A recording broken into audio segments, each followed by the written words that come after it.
नमस्कार पाठ। सोचो कितना आसान है किसी को भी गुमराह करना इस जमाने में। और इसी जमाने में ही नहीं, अगर कोई व्यक्ति उस तरीके से पूरा प्रकांड विद्वान हो और उसमें वो माहिर हो, तो अपने आप में कोई कितना भी विद्वान अपने आप को समझता हो, बुद्धिमान समझता हो, अगर किसी को आपको विचलित करने की कला आती है, वो उसमें माहिर है, तो आपको विचलित कर सकता है। आपको हताहिस जो है, हतो उत्साहित कर सकता है। आप घबरा सकते हो, आप आत्महत्या कर सकते हो, आप अपने आप को खत्म कर सकते हो अगर कोई आपको विचलित करने में माहिर होता। इस जमाने में अब तो एआई का जमाना आ गया है। एक फोटो बस थोड़ी सी क्लिक करनी है और आपकी नई वीडियो या कोई भद्दी वीडियो या कोई भी ऐसी वीडियो जो हाँ आप थे ही नहीं वहां आप हो सकते हो। इसलिए इस जमाने में, इस सोशल मीडिया के जमाने में, एआई के जमाने में अब बचना बड़ा मुश्किल है। और बच लोगे भी तब जब आप खुद पे भरोसा करोगे, आपके परिवार वाले आप पे भरोसा करेंगे, तो आप बच सकते हो, नहीं तो नहीं बच सकते। आपको ट्रोल करना बस इतनी सी बात रह गई है।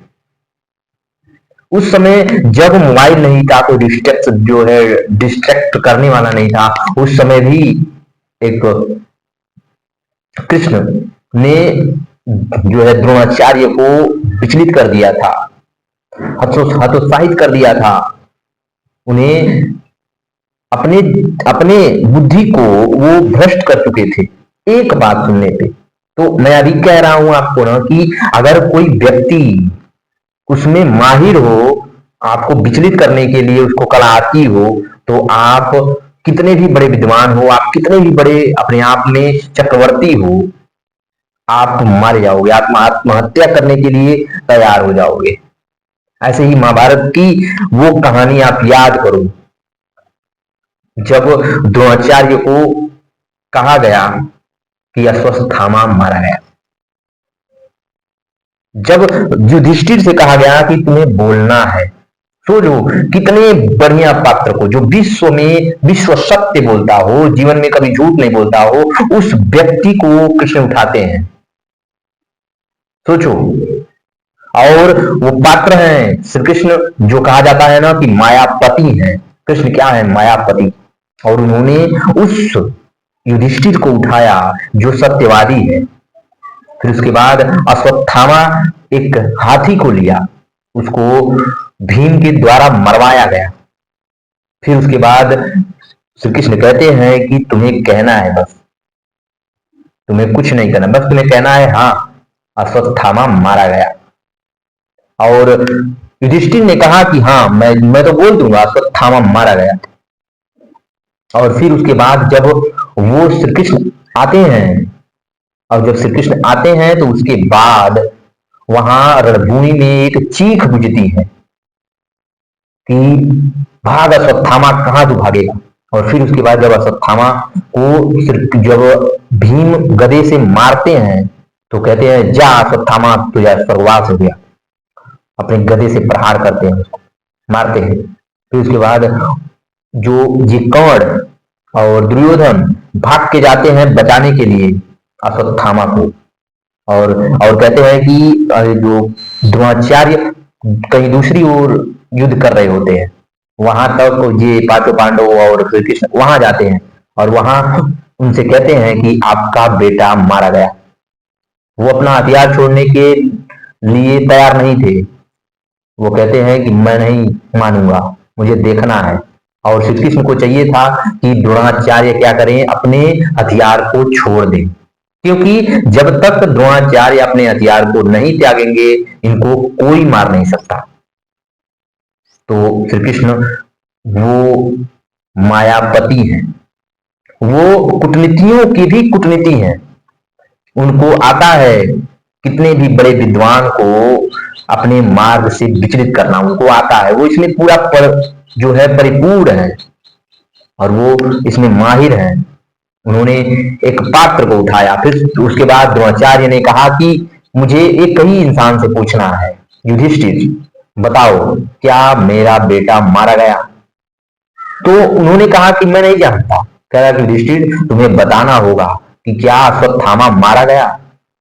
तो उसने कहा, युधिष्ठिर ने कहा कि अश्वत्थामा हतो नरो वा कुंजरो वा।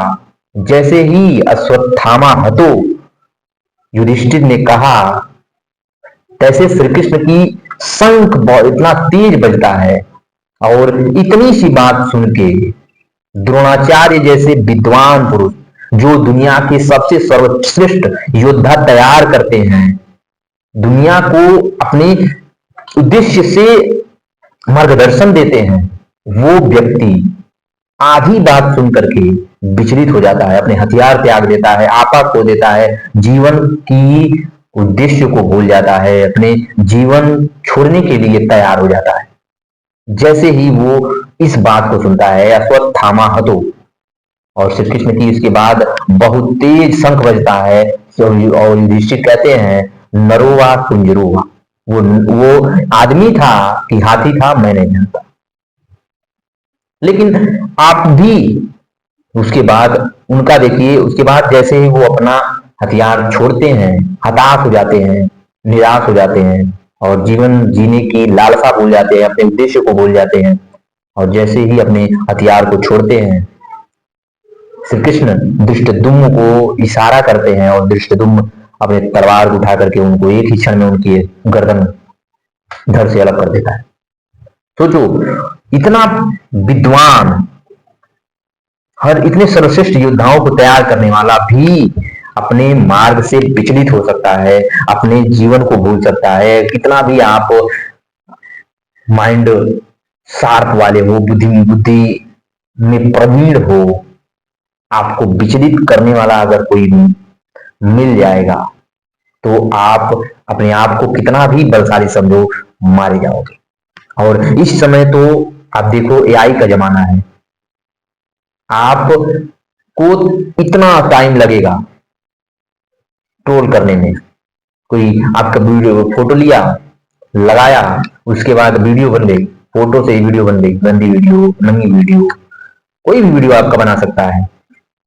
जब तक आप लैब में इसको टेस्टिंग कराने के लिए जाओगे कि ये सही है कि नहीं, तब तक आपके समाज, आपका परिवार, सभी लोग अपनी बातों से आपको इतना छल्ली कर देंगे, आपको लहूलुहान कर देंगे कि आप अपने जीवन को खत्म करने के लिए तैयार हो जाओगे। इसीलिए इस जमाने में, एआई के जमाने में, आपको इतना ध्यान रखना है कि जब तक उसकी पुष्टि ना हो जाए तब तक आप किसी के ऊपर उंगली नहीं उठा सकते। चाहे वो आपकी गर्लफ्रेंड हो, बॉयफ्रेंड हो, लड़का आपके बेटा हो, आपकी बेटी हो, आपके कोई भी रिश्तेदार हो, कोई भी हो, उसकी वीडियो आप कैसी भी बंदी देख लिए हो, वीडियो देख लिए हो, जब तक उस वीडियो की सच में पुष्टि ना हो जाए, आप किसी को गलत नहीं ठहरा सकते।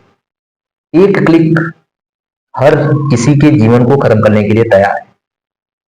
उस समय द्रोणाचार्य जैसे विद्वान को भी विचलित किया गया, मारा गया, और आज हमारी टेक्नोलॉजी इतनी आगे पहुंच चुकी है कि किसी को भी हम विचलित कर सकते हैं, उसके मार्ग से भटका सकते हैं, उसको हम कुछ भी कर सकते हैं, बस एक क्लिक के माध्यम से। और जहां पे अभी 18, 16 से कम वाले जो बच्चे हैं, बड़े मोबाइल से लालायित होते हैं, मोबाइल को देखना चाहते हैं, फोटो खिंचवाना चाहते हैं, ऐसे कई तरह के फोटो खिंचवाते हैं, मोबाइल वो जो है वीडियो कॉल पे बात करना चाहते हैं, वो उन सबों को ऐसे चीजों से बचना चाहिए। जो हमारे इस कैमरे के पीछे बैठे हुए शैतान हैं, वो इन लोगों को खोज रहे हैं, कोई मिल जाए। तो हमें ये इंफॉर्मेशन, ये जानकारी बस वहीं पहुंचाना है, वहां तक जहां तक इसकी जरूरत है। आपको बस इतना करना है कि हमें इसका दुरुपयोग नहीं करना है। बस दुरुपयोग का मतलब ये है कि फोटो किसी का वीडियो बना लिया और उसको जो है गंदी वीडियो खींच ली या कुछ और कर लिया। ये चीजें हमें थोड़ी अपने सेल्फ कंट्रोल करना चाहिए अपने अंदर, किसी को भी हमें हमेशा समझाना चाहिए कि ये चीजें गलत है, मत करो। और सोशल मीडिया से थोड़ी सी हमें दूरी बनानी चाहिए, जानकारी हमें ऑथेंटिक मिलनी चाहिए, अच्छी मिलनी चाहिए, ताकि हमें ये एआई के जमाने में इसका गलत व्यवहार, गलत चीजें, अच्छी चीजें हमें जानकारी हो। ये हमें एक दूसरे को जानकारी प्रोवाइड करनी चाहिए। बस इतनी सी हमें बात थी कि उस समय भी लोग किसी को भी ट्रोल कर सकते थे, किसी को भी विचलित कर सकते थे, आत्महत्या करने के लिए विवश कर सकते थे, तो आज कोई भी कर सकता है। माँ बाप को भी ध्यान देना है कि उनका बेटा, अगर उनकी कोई गंदी वीडियो उनके बेटे की आई, बेटी की आई, तो वो भी उस वीडियो को जांच लें, पड़ताल कर जांच लें, तब जाके अपने बेटे या बेटी पे उंगली उठाएं ना, वरना उन्हें कुछ मत बोले, नहीं तो वो भी अपने जीवन लीला खत्म कर सकते हैं। अपना ध्यान रखिएगा, ख्याल रखिएगा, और अपने इस मीडिया, सोशल मीडिया को उचित चीजों के लिए उपयोग करिएगा। इतना ध्यान रखिए। नमस्कार भारत।